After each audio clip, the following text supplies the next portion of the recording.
This broadcast is part of a fictional program. The station and events depicted are not real. This audio is created for narrative and entertainment purposes only. This is LWB 1713 AM last warning broadcast. If you can hear this transmission, conditions have already escalated beyond control. There is a light on the water that has no business being there, and I have been staring at it for 40 minutes, and I still cannot make myself go back inside. My name is Marcus Vane.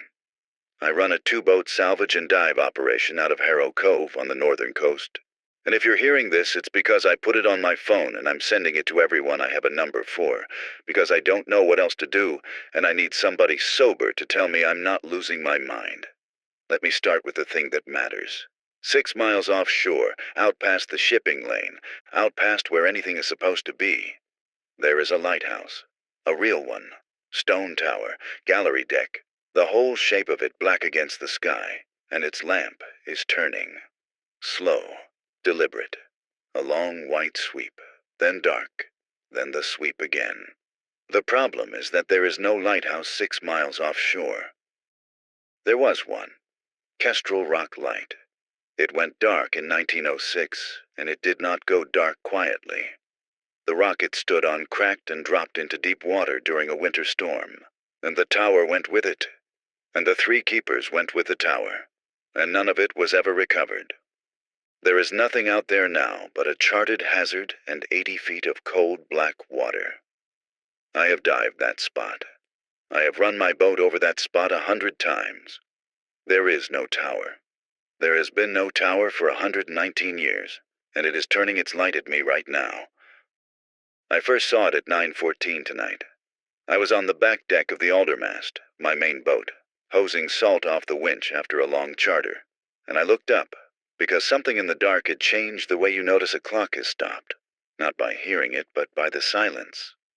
And there it was. One sweep. I actually laughed. I thought a ship had its spotlight going. Then I counted the interval.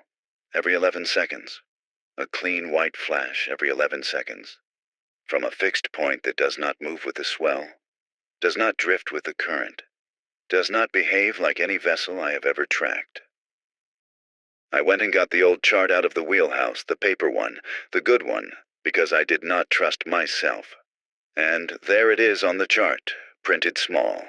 Kestrel Rock submerged. Lieutenant Disc. 1906, discontinued. A dead symbol for a dead structure. And past the edge of the harbor, on the real water, in the real dark, that dead structure is lit and running like it never stopped. I called Petra. Petra's my wife. She's my dispatch. She keeps the books and the radios and me. She's 40 minutes up the coast at her sister's tonight. I said, look out the window toward the point and tell me what you see. She was quiet a second, and then she said, in a small voice I have heard maybe twice in 11 years of marriage, Marcus, what is that? So, it's not just me. That's the first thing. Whatever this is, it is not just me. I'm going to keep this recording running. I'm going to walk you through what I do and what I see, because I want a record, and because talking keeps my hands steady. The light just swept again. 11 seconds. Right on time. It's 119 years late, and it's right on time. I've been counting the flashes, and something about the rhythm has started to bother me, and I want to say it out loud before I talk myself out of it. 11 seconds. That's the interval. Sweep, dark, sweep. I've timed it against the clock on my phone maybe 200 times now, standing here like an idiot in the cold with the recorder going. Every lighthouse has what's called a character, its own signature timing, so mariners can tell one from another in the dark. Some flash once every 5 seconds, some every 15. Some do groups, too quick, then a pause. It's how you know where you are when everything else is black. I looked up Kestrel Rock Light. I have a whole box of local maritime history because half my salvage work is finding things people lost a long time ago. And Kestrel's character, back when it was lit, back before the rock gave out, it was a single white flash every 11 seconds. So that checks. That's correct. That is exactly what a properly working Kestrel Rock Light would do. Which is worse. Do you understand why that's worse? A hoax gets it wrong. A malfunctioning buoy gets it wrong. A drone with a light on it. Some kid's stunt. A film crew, they don't know the specific historical character of a station that's been dead since before the First World War. But this thing knows. It is not just a light out there. It is Kestrel, doing Kestrel's exact job, the way it was built to do it. Here's the part I keep circling. The interval is right, but the light is too clean. I've watched 100 working lights sweep across water at night, and there's always weather in them. Haze, spray, the beam catching moisture so you see the whole cone of it, this soft blade turning through the mist. This one has none of that. It's a hard white line. It appears, it sweeps, it's gone. And there's no glow around it, no bloom, no scatter. It doesn't light up the water underneath it. It doesn't light up anything. It's a beam that refuses to touch what it passes over. I got the binoculars. Good ones, the marine set, image stabilized. I put them on the tower and held my breath. Stone. Weathered stone, the top third of it, and a black iron gallery rail, and the lamp room glassed in and glowing, and the beam coming off it in that hard, clean line. It looked old. It looked like a photograph of something old. And around the base of it, where the rock should be, where 119 years ago there was a solid granite pinnacle, there was nothing. The tower stood on the flat black water. No rock, no foam, no surge breaking against a base. It was standing on the sea like the sea was a floor. I put the binoculars down because my arms were shaking too hard to hold them, and I'm not too proud to tell you that. Petra just texted. She says her sister's whole street is out on their porches looking at it. She says somebody already called the Coast Guard. Good. Let them look. I want somebody official to see this and tell me it's a weather balloon. I would give a great deal right now to be embarrassed. The radio just did something I didn't think it could do, and I need to tell you about it while it's fresh, because I already don't trust my memory of the last 10 minutes. I went into the wheelhouse and turned on the VHF channel 16, the distress and calling channel, because if the Coast Guard's been called, then there'd be traffic. And there was. There was a lot of it. Voices stepping on each other, that clipped, controlled way official radio sounds when everybody's trying very hard to be professional about something that isn't. I caught a station identify itself Sector Command, up the coast. And I caught them talking to a cutter, the Reliance, that was already underway, already headed out toward the light, because of course they were. That's the job. You see something impossible on the water. You go put a boat next to it. And the Reliance was reporting a visual. Confirmed visual on a lighted structure. Position roughly matching the charted Kestrel Rock hazard. And I heard the officer on that cutter, a young voice, doing everything right. Keeping it flat say the structure was not returning on radar. Say that again, not returning on radar. A stone tower, 60, 70 feet of it, standing up out of the water 6 miles out, and their radar, their actual military-grade radar, could not see it. The light was there. Their eyes could see the light. The instrument that is supposed to see it swept right through the spot where it stood and came back empty. They said the same about the beam. The officers said, and I'm quoting as close as I can, "We have a visual on a rotating light, but we are not detecting illumination on our optical sensors," meaning their cameras couldn't record it, meaning a man standing on the deck of that cutter could see the flash with his own 2 eyes, and the camera pointed at the exact same spot saw dark. I have been on the water my whole life. I have never heard anything like that come across 16. And then the Reliance went quiet. Not off, not gone.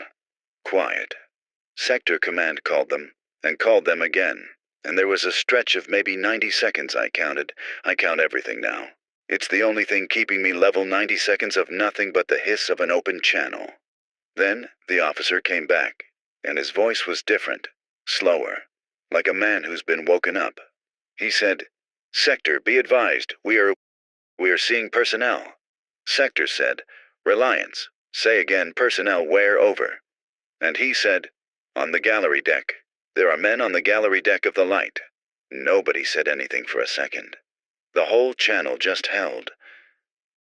Then the officer said the thing that put me on the floor of my own wheelhouse. He said, "They're waving at us." The light swept again. 11 seconds. Out there in the dark, 6 miles off, 3 men who have been at the bottom of the sea since 1906 are standing on a gallery deck and waving at a Coast Guard cutter.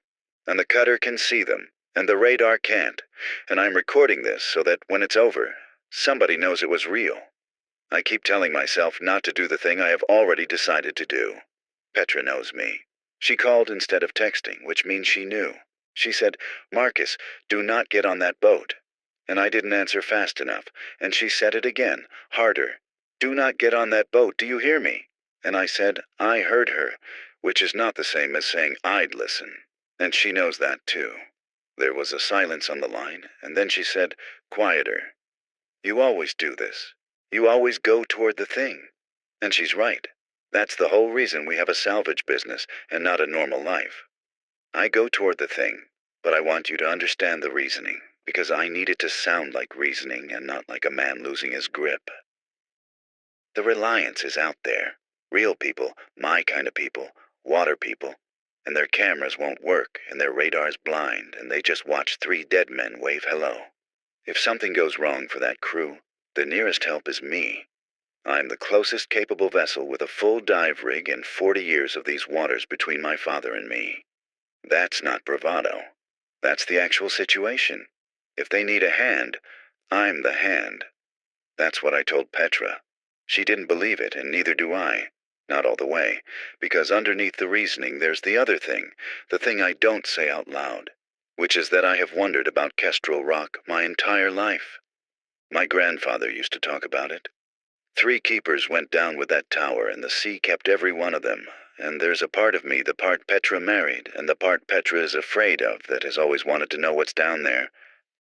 Now it's up here, now it's lit, now it's waving. I've got the altarmast fueled. I've got the dive rig aboard from today's charter, tank still charged.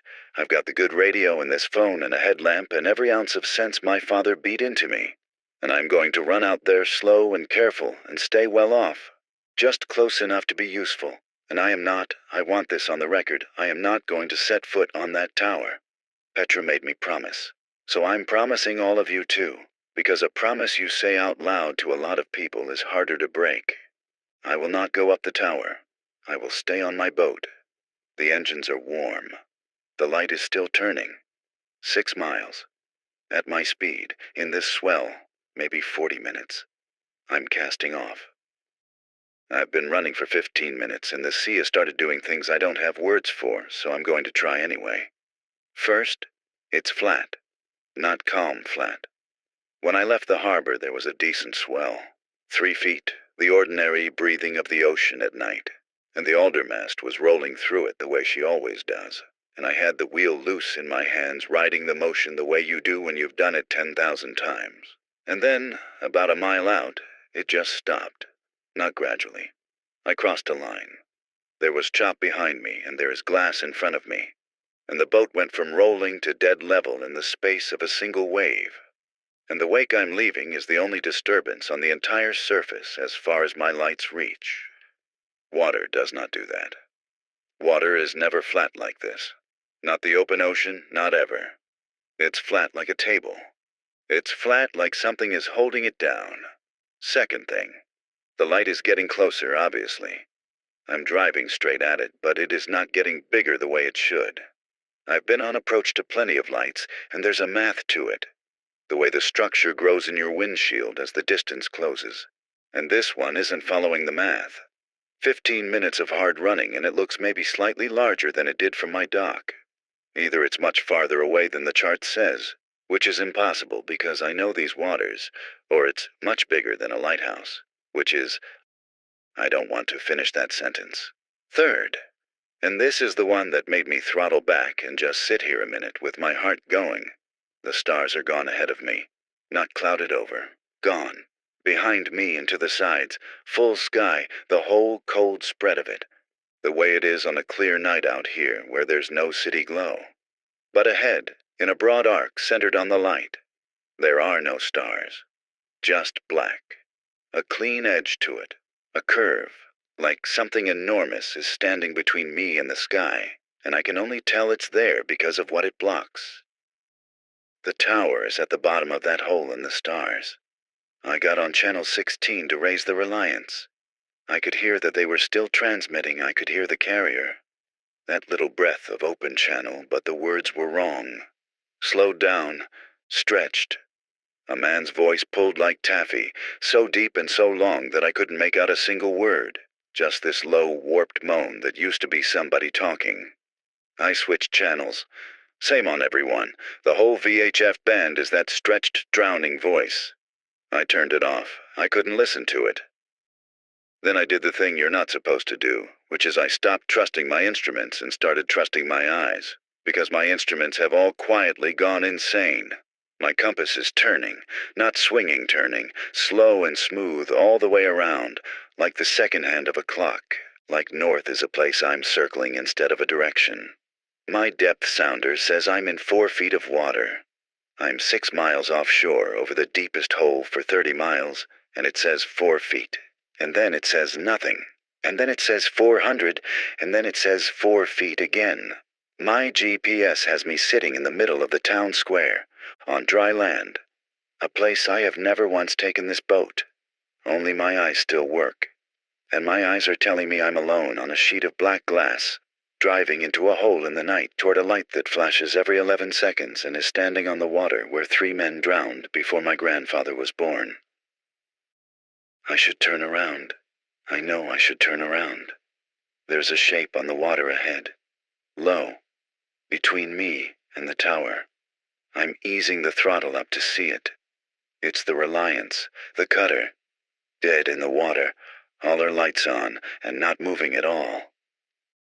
I've pulled alongside the Reliance, and I have never in my life been so frightened by a boat that isn't sinking. She's a 110-foot cutter, a serious, ocean-going vessel. And she is sitting here perfectly upright on this glass water with every single light burning, deck lights, running lights, the works engines off, and there is nobody aboard. I called out first. I've got a loud hailer on the aldermast, and I used it. I said, "Reliance, Reliance, this is the vessel Aldermast off your port side. Is anybody there?" My own voice went out across that flat water, and it sounded small, and it did not come back. No echo. The sound just left and didn't return, like it fell off the edge of something.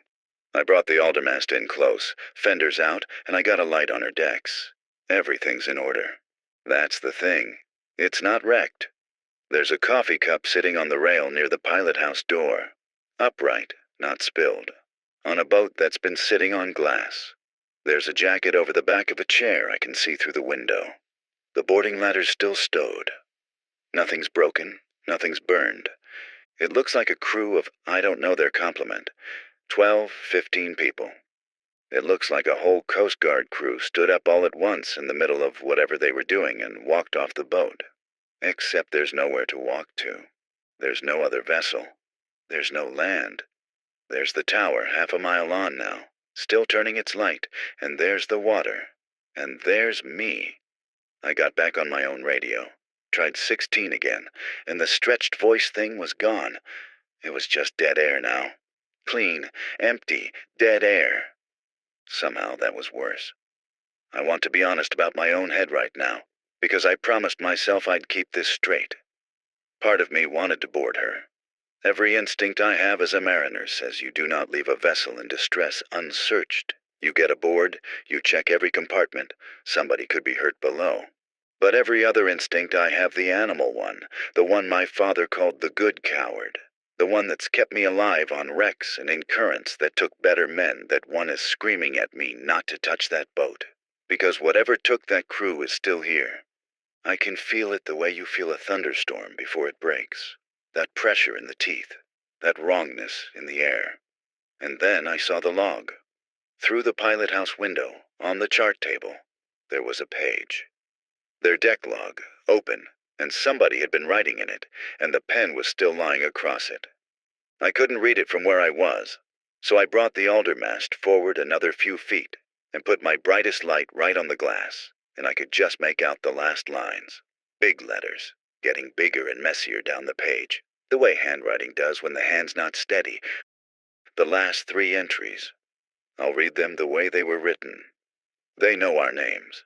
Below that, do not tell it your name. And below that, the last line on the page. The pen dragged off the end of it like whoever held it was pulled away mid-word. It only takes what you answer to. The light swept over both our boats. 11 seconds. And in the flash, for just a moment, the white beam lit up the deck of the Reliance the way it had refused to light up anything else all night, lit it up bright as noon, and the deck was not empty anymore. For that one flash, there were people standing on it, facing me. All of them. A whole crew, shoulder to shoulder along the rail, looking straight at the aldermast. Then the beam moved on, and the deck was empty again. I did not answer. Whatever it wanted me to say, I did not say it. I'm holding position between the empty cutter and the tower, and I'm going to tell you something I've never told anybody, because I think it matters now, and because saying it steadies me. My grandfather, Elias Vane, was the last man alive who talked about Kestrel Rock like it was unfinished business. Everybody around here knows the story the tourist way. Tower on a rock, storm in 1906, rock cracks, tower falls, 3 keepers lost, tragedy, the end, by a postcard. But my grandfather told it differently, and he only told it to me once, when I was maybe 14, and I'd asked one too many questions about why we never dove Kestrel, even though it was the most famous wreck on the coast, and salvage was our whole living. He said the tower didn't fall in the storm. He said the storm was after. He said his own father, my great-great-grandfather, had been on the relief tender that was supposed to bring the Kestrel keepers their supplies that winter, and that for 3 weeks before the tower went down, the keepers had been signaling wrong. The light was keeping the wrong character, flashing when it shouldn't, dark when it should have been lit, and once, for a whole night, holding a single steady beam pointed not out to sea to warn ships, but down at the water at the base of its own rock, like it was looking for something, or showing something the way. And he said the last message they ever got from Kestrel, tapped out on the old wire before it went dead, wasn't a distress call. It was 3 words, sent over and over, until the line quit. Don't answer it. That's the family story. I filed it away as an old man being spooky, the way old water people are, and I went on with my life. But I never dove Kestrel. I told clients it was the depth, the current, the cold. The truth is, I never dove Kestrel because Elias made me promise I wouldn't. The same night he told me, gripping my arm hard enough to bruise. And I've kept a lot of promises to a lot of people, but that's the only one I never even wanted to break. Until tonight it turned its light on and started calling. So here's what I think is happening. And I want to say it plainly, even though it sounds insane. Because the log on that cutter just told me the same thing my grandfather told me 30 years ago. And 2 impossible sources agreeing is the closest thing to evidence I've got. I don't think the keepers drowned. I think something out here took them, not their bodies, their names. The thing you answer to. And I think it's been down there in the dark for 119 years with 3 names in it, running out the way a battery runs out, and now it's back up and lit, and it wants more. It took a Coast Guard crew tonight by getting them to answer. Somebody said, "here," when it called. Somebody said their own name back to it. And the log warned the rest, and it wasn't enough, and the beam took them 1 flash at a time. That's why the light won't touch the water. That's why the cameras can't see it and the radar can't find it. It isn't light.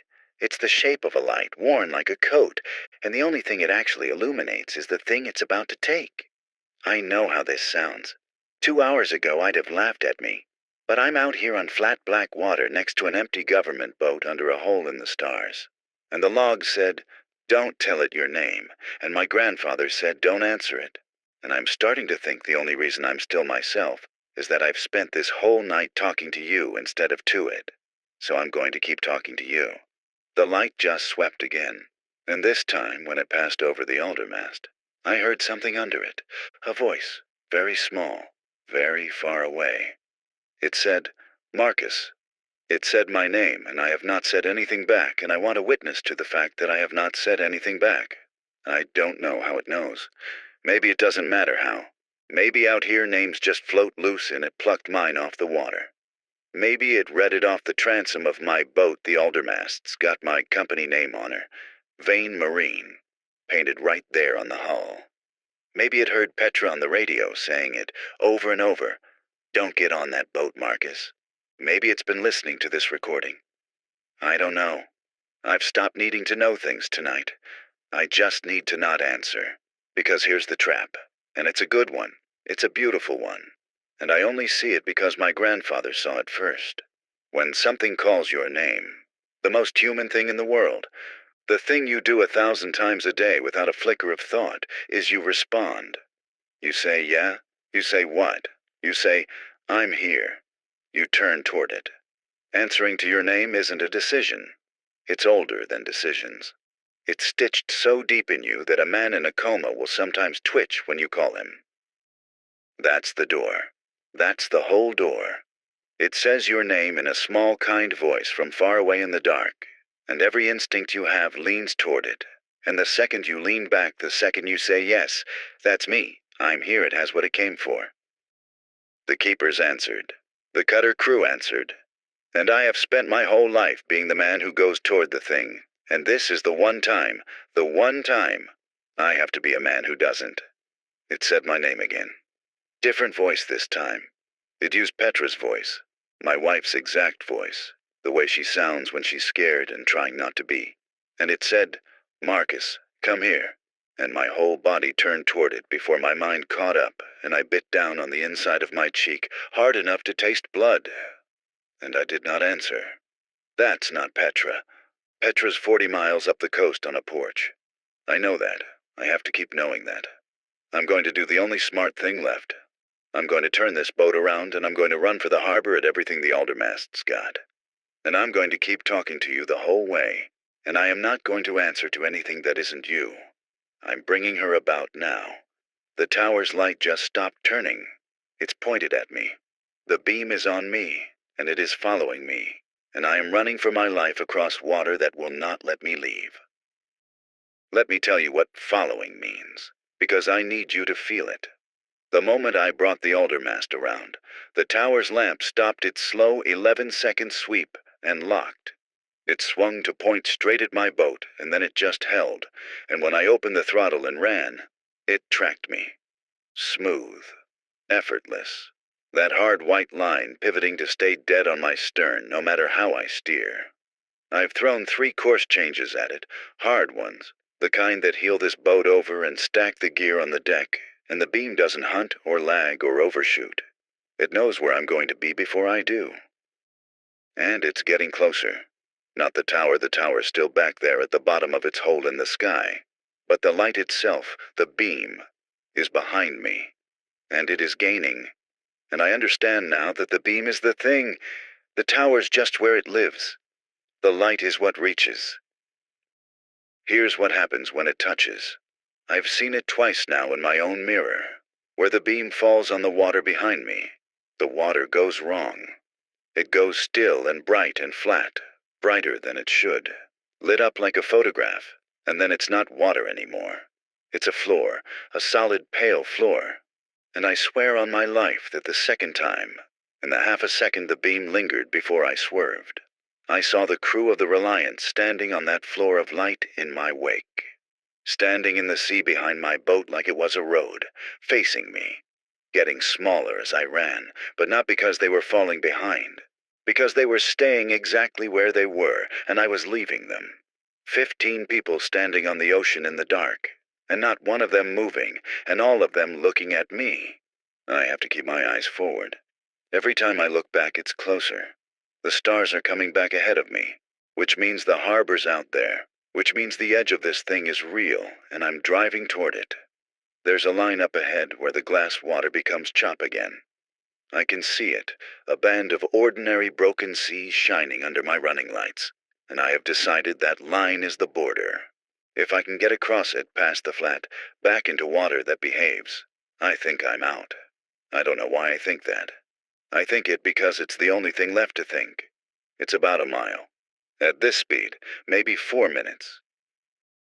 The beam just swept across the wheelhouse, and for the length of that flash, every gauge on my panel lit up and spun, and the whole cabin went white, and I heard, right in the cabin with me, right by my ear, a man's voice, old, calm, kind.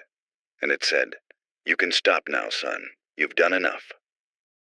That was my grandfather's voice. That was Elias. Dead 19 years, and it had him exactly. The gravel and the warmth of him. The way he called me son. And it told me I could stop, and God help me, a part of me wanted to. A part of me that's tired. That's always been tired. That's been going toward the thing my whole life, and would like, just once, to be allowed to arrive. I didn't answer. I said out loud, "To you, not to it," I said. "That's not my grandfather. My grandfather told me don't answer it. My grandfather's the reason I know not to answer it. It doesn't get to use him." And I think that's the trick of it. It can wear any voice. It can wear Petra. It can wear Elias. It can probably wear yours. But it can't make the words be true. The real Elias told me to run. This one's telling me to stop. That's how you know. That's the only way you know. 3 minutes to the chop. The beam's on my stern.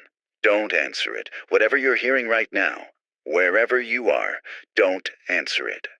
I hit the chop, and it did not save me, and I need to tell you what actually happened, because it changes everything I thought I understood.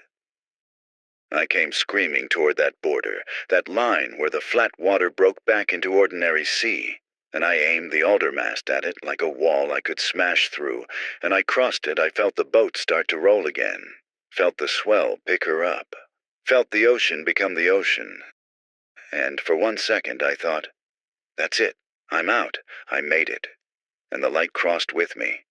That was the thing I had wrong. I thought the flat water was the edge of it. I thought if I got back to real sea, I'd be back in the real world. But the beam doesn't care about the water. The beam followed me right across the line, out of the glass and into the chop. And the tower, I looked back. I couldn't help it, the tower was still there, still at the bottom of its hole in the stars. Except now the hole in the stars was moving too, coming with me. The whole dark arc of it sliding across the sky, keeping the tower centered, keeping the light on my back. It's not anchored to Kestrel Rock. It never was. Kestrel Rock is just where it climbed out. It's following me home. I got Petra on the phone. Real Petra. I made her prove it. I asked her something only she'd know. I asked her what she said to me the night we lost the first boat, and she told me, and it was right, and I nearly cried from the relief of one true voice. I told her, get away from the water. Get in the car. Drive inland. Get everybody off the coast. Do it now. Don't argue. And for once she didn't argue.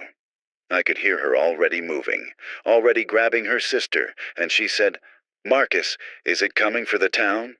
And I looked at that hole in the sky sliding along behind me, pointed like an arrow at the mouth of Harrow Cove, at the harbor, at the lit-up streets where a couple thousand people are standing on their porches right now watching a beautiful old lighthouse that came back from the dead.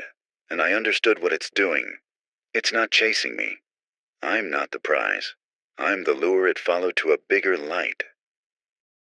Because that's what a town is, from out here, from the dark. A town is a great blaze of light on the edge of the black water. Thousands of names all lit up together. All of them looking out at the sea. All of them ready to answer if something called. It spent 119 years with 3 names in it, rationing them. Then it got a boat crew. Then it followed a fool in a salvage boat straight back to a harbor full of people who'll say, "Who's there?"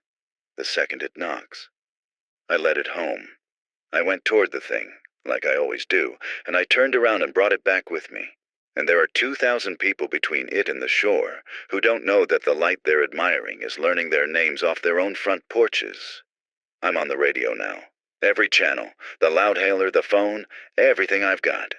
I'm trying to raise the harbor master. I'm trying to raise anyone. The message is simple. I've been saying it my whole life without knowing it, and now I finally understand it. When the light finds you and it's coming, it's minutes out. Do not go to your window. Do not step outside. And whatever calls your name in whatever voice you love the most, do not answer it. I can see the harbor now, and every light in it is pointed the wrong way. And I think I already know what that means. I came around the point at full throttle, and Harrow Cove opened up in front of me the way it has 10,000 times. The breakwater and the fuel dock and the little grid of streets climbing up the hill, all of it lit, all of it familiar. Home. And at first it looked normal. Then it looked wrong in a way I couldn't place, and then I placed it. And I wish I hadn't. Everyone's outside. The whole town is out on the water's edge. The breakwater's lined with people. The docks are full. There are figures all along the shore road, dark shapes against the streetlights, and every single one of them is standing at the edge of the land facing out to sea. Facing the light. Facing me and the thing behind me. Nobody's moving. Nobody's talking. A whole town come down to the water in the middle of the night to look at the pretty light, standing shoulder to shoulder the way the cutter crew stood on the deck, the way they always stand right before. I got the loudhailer up and I bellowed at them. Get back from the water. Get inside. Cover your ears. Don't look at it. I ran the aldermast straight at the fuel dock. Too fast. I didn't care. And I was screaming it. Go home. Go inside. Don't answer. And the ones nearest me, a few of them turned. A few faces turned toward my voice, and I saw them come awake. I saw the confusion. I saw a woman grab her kid and pull him back. I saw a knot of people break and run up the hill, and I thought, okay, if I can just wake up enough of them. And then the light came around the point behind me. The hole in the stars slid over the harbor and the whole town went silver. That hard white beam came sweeping across the shore, across the breakwater, across every upturned face, and where it touched, the people lit up like the water had bright, flat, still, and it swept along the crowd slow and gentle, and I heard it start to speak. Not one voice now. Hundreds. It called out across the harbor in every voice those people most wanted to hear. I heard mothers and children and the long dead and the far away. A whole chorus of the beloved, calling every name in that town at once. Warm and patient and kind. And I watched people I have known my entire life smile in the dark and open their mouths to answer. Some of them didn't. Some of them ran. I have to believe some of them ran. The ones I woke. The ones who covered their ears. But the ones who answered. The ones who said, yes, or I'm here. Or just turned and said, Mom, out loud into the beam. They stepped forward, off the breakwater, off the docks, onto the light. And they stood there on the bright flat water facing the tower, still and calm. And they did not come back. I'm at the fuel dock. I'm tying off. I have one thing left to try. I know how to make it dark, and I'm going to do it, and I need to say why. Fast, because I don't have long. The light is what reaches. The beam is the hand. The tower is just where it climbed out of the water, but the whole thing, the tower, the beam, the hole in the sky, it's here now, over my town. And I have finally understood the one thing that's been true all night, and that I kept not looking at. It's a light, and a light needs the dark to work. Every voice it stole from someone standing at the edge, looking out, lit up and waiting. The whole harvest happens in the beam. Nobody it took was ever in the dark. It only takes what it can see, and it can only be answered by people who've come out to look. So I'm going to take the light away from it. The harbor runs off the main substation up on the hill. Every dock light, every street light, every porch, every glowing window that's got this whole town standing outside like moths. All of it's one grid, and I know where the main breaker is, because I've done wiring work on that dock for 20 years. And I've got a truck at the top of the ramp and maybe 3 minutes before the beam comes back around to where I'm standing. If I kill the grid, the town goes black. Every light out. Nothing left glowing at the water's edge for it to sweep. No lit-up faces. No blaze on the shore to knock at. Just dark water and a dark town and a couple thousand people who, in the dark, in the sudden, total dark, might finally stop looking at the sea and go inside and be nobody the light can find. It won't save the ones already standing on the water. I know that. I can't get those back. I have to not think about those. Petra's clear. I made her stay clear. That's the one thing I did right tonight. I'm going up the ramp now. Recorder's coming with me. If you're on this coast, if you can hear me, if there's a light out there calling your name in the voice you miss the most, turn off your lights. All of them. And go sit in the dark and do not answer. I'm almost at the truck. The beam's coming around. I'm at the substation and my hands won't work right. And I'm going to talk myself through this because talking is the only thing that's held me together all night. The truck got me up the hill in 90 seconds. I could see the whole harbor below me the entire way. Laid out and lit and terrible. The beam moving through the crowd on the shore like a man reading a page. Unhurried, thorough, and every place it lingered. More of the little dark figures stepped out onto the bright water and stood still. From up here you could see the pattern of it. It's not random. It works a crowd from the edges in, the way you'd eat something, saving the middle for last. It had already cleared both ends of the breakwater.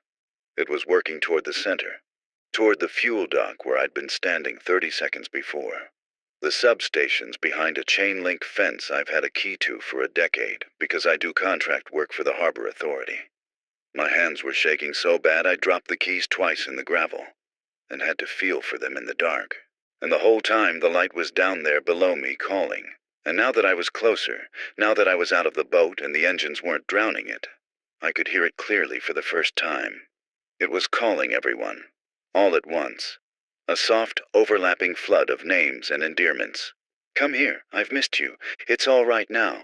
You can rest. And threaded all through it, patient and constant. My own name in my grandfather's voice and my wife's voice, and this is the one that nearly stopped me in my own voice. It had learned my voice off this recording. It was calling me in my own voice, the way you'd call yourself home. And it's very hard to explain how wrong that is. To hear yourself calling yourself out of the dark. I got the gate open. I got to the main disconnect. It's a big industrial switch, a lever in a gray steel box, the master feed for the whole lower harbor grid. And I put both hands on it and I looked down at my town one more time. And I saw Petra's car, down on the shore road. Headlights. Coming back. Coming toward the water. She was clear, she was inland, she was safe. And she turned around and she came back, because that's who she married, because I go toward the thing and so does she. And the beam was sweeping toward the shore road, and her headlights were two little lit-up eyes driving straight into it. And I understood that if I killed the grid right now, this second, the streetlights would die but her headlights wouldn't. And she'd be the only light left on the shore, the only thing glowing at the edge of the black water, and it would have her all to itself. So I had a choice. And I had about 4 seconds to make it. And I'm telling you what I chose because I need somebody to know I chose it on purpose, and not by accident. I waited. I stood there with my hands on the switch, and I did not throw it. And I picked up this phone, and I called her, and she answered. And I said her name, the real me, saying her real name to the real her, the one true exchange left in the whole screaming dark. And I said, Petra. Turn off your lights and stop the car, right now. Trust me. Go dark and stay dark and don't answer anything but me. And the headlights on the shore road went out, and the car stopped, and she was dark. She was nobody the light could find. Then I threw the switch. The whole harbor went black at once, and for 3 full seconds nothing happened, and those were the longest 3 seconds of my life. Every light below me died together, the street lights, the docks, the porches, the windows. The glow of the whole town snuffed out in a single breath, and Harrow Cove dropped into a darkness it has not known since before there was a Harrow Cove. And in that dark, the beam kept sweeping. For a moment it swept across nothing, across black rooftops and empty dark streets, and a shore with no faces lit up on it. And I watched that hard white line pass over my town, and find nothing to touch, nothing to answer it, nobody glowing at the edge of the water. And it faltered. I saw it. The sweep hitched. The smooth, confident motion of it stuttered like a machine that's reached the end of what it was fed. It swept back the other way, faster, searching, and there was nothing, just dark, and the flood of voices I could still hear it. Thinner now, the flood of voices changed. The warmth went out of it. It stopped sounding like everyone I've ever loved and started sounding like what it actually is. Which is nothing, which is a mouth with no one behind it, a recording of longing with the person scraped out. It called and called into the dark town, and the dark town did not answer because the dark town could not see it anymore. And a thing that can only be answered, a thing that only takes what you say back, that thing had nothing left to take. The beam went out. Not slowly. All at once, the way I'd killed the grid. Like something threw a switch on the other side. The hard white line was there. And then it wasn't. And the hole in the stars over the harbor, the black arc that had followed me all the way home, it started to close. The stars came back into it from the edges. Ordinary stars. The real cold sky pouring back into the space where the tower had blotted it out. And the tower itself, out past the point, standing on the black water. I watched it go dark, and I watched it lean. Slow. Tired. 119 years of standing up out of the deep, and it just leaned. And then it went down, back into the water it climbed out of. Without a splash, without a sound. The way a thing sinks when the water was never really holding it up in the first place. The sea closed over the place where Kestrel Rock Light had been. And then there was just the dark, and the real stars, and me standing at a substation on a hill above a town that had gone completely silent and completely black. And somewhere down on the shore rode a woman sitting in a dark car who I loved more than my own life, waiting for me to call her name. I've been down the hill, and I've seen the harbor by the light of my own headlamp, and I have to tell you what it cost, because it cost more than I let myself feel up there on the hill. The town's alive. Most of it. When the lights came back, and they came back on their own, an hour later, the grid just breathing again like nothing had happened. People came out of their dark houses blinking and confused. A lot of them not remembering the last hour clearly. Some of them not remembering going down to the water at all. Like the light took the memory along with everything else it took. The ones I woke, the ones who ran up the hill, the ones who went dark in time, they're okay. Shaken. Wrong for a while, probably. The way you're wrong after something like this. But here, still answering to their own names because their names are still theirs. But the shore road, and the breakwater, and the docks. There are people missing. I'm not going to say how many because I don't know yet. And the number is going to be its own kind of horror when it comes, and I don't want to be the one who says it first. The ones who stepped out onto the light. The ones who answered. When the beam went dark, they didn't come back the way the memory came back, or the lights came back. Wherever they went when they stood out on that bright flat water, they went there for good. The sea's just sea now. There's nothing standing on it. There's nobody to recover. My whole life is recovering what the sea took, and there is nothing out there to bring home. The Coast Guard crew. The Reliance is still out there, dead in the water past the point, empty, upright, every light burning. In the morning, somebody official is going to have to go and figure out how to write down what happened to 15 people on a boat that isn't damaged, and there is no box on any form for it. And they're going to call it Lost at Sea, because that's the only true thing they can say. Lost. At sea. It's always been the honest phrase, and I never understood until tonight how much it holds. I let it home. I know I did.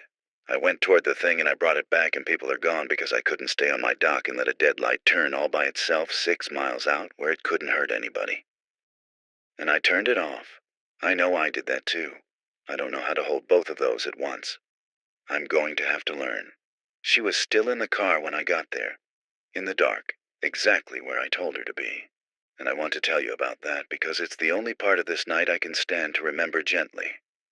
I walked down the shore road with my headlamp off. I couldn't make myself turn on a light. Not yet, maybe not for a long time, and I found the car by feel and by memory. And I knocked on the window, and I said her name. Just her name. And from inside, in the dark, she said mine back. And that was the most dangerous thing that happened all night and the most beautiful. Because that's the whole trap, isn't it? That's the entire mechanism of the thing. Someone calls your name in the dark, and you answer. That's how it took a boat crew and half a shoreline. And here we were, doing the exact thing the log warned against, saying each other's names into the dark. And it was safe. It was the safest thing in the world, because the thing about a name is that it was never the danger. The danger was answering something that isn't yours, answering the dead when they aren't really the dead, Answering the beloved when the beloved is 40 miles away on a porch. The name's not the door. Love is the door. The reflex to reach for what you miss. And the light lived in that reflex like a hermit crab in a shell it didn't grow. But when it's real, when it's actually her, when the voice in the dark is the one voice that's truly yours to answer, then saying the name back isn't surrender. It's the opposite. It's the thing that's still standing when the light goes out. She got out of the car and she hit me, hard, in the chest, both fists. And she said, "Don't you ever?" And I said, "I know." And she said, "You always go toward the thing." And I said, "Not anymore." And we both knew that was probably a lie. And we held on to each other in the dark, on a road above a harbor full of missing people. 2 names that still belong to the people saying them. The lights came back on around us while we stood there. Neither of us looked at the water. I'm recording this last part 3 nights later, from my kitchen inland, at a house we're renting away from the coast, while I figure out whether I can ever look at that water again.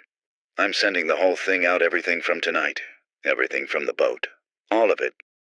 Because the official story is already forming, and the official story is a freak accident and a mass hysteria and a lighthouse that was never really on. And I need the true version to exist somewhere, in somebody's phone, in somebody's ears, in case it matters, in case it comes back. Because I don't think a thing that waited 119 years is gone just because one man on one hill turned off one town's lights for 1 hour. It's still down there. It was always down there.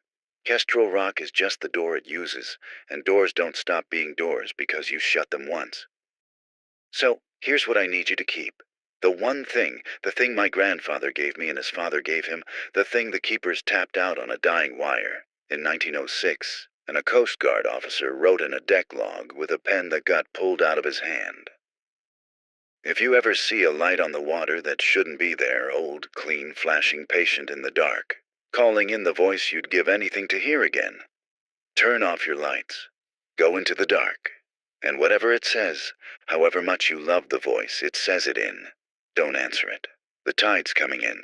I can hear it from here. I'm not going to the window.